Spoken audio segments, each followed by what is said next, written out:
But Canada likes to think of itself as having a role to play as well. Do we? And if we do, what is it? Yeah, we have a role, but we can't exaggerate it. I could give a pep talk about Canadian models. Bob Ray, someone we both know, founded and ran for many years the Forum of the Federations, which tried to share the wisdom and the bruises that we had from our own federalist adventures in countries like Sri Lanka, for example. But it didn't take, and in fact, Sri Lanka deported Bob Ray on the last time he tried to go there, our UN ambassador.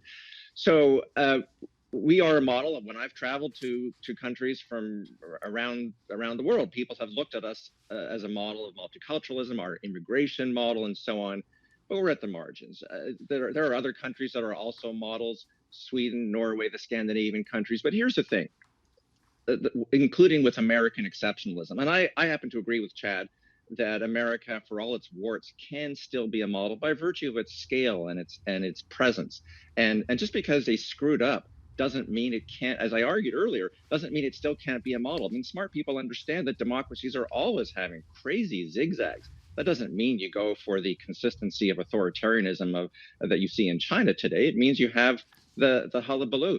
But the thing about Canadian and other countries being models is you can't ever export one particular model to any country. I know this sounds perhaps obvious or cliche, but every country is so different. None of it, it's about your social character and your historical development and your economic prosperity. And when you try to graft a particular model onto Uganda or Iraq or Gaza or any other country, you're going to have problems. I mean, the Swedish democracy works for Sweden.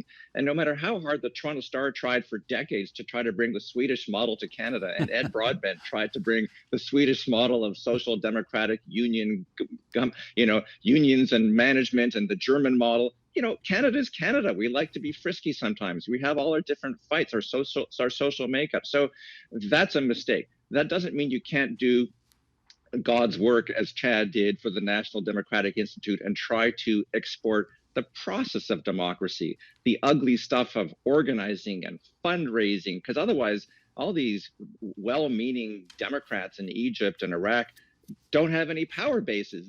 They're up against the mullahs or against the army, and they can't compete. So you need to build it from the ground up. These countries all have shallow roots. All I'm saying is, yes, you can be a model, but no, you can't graft it somewhere else.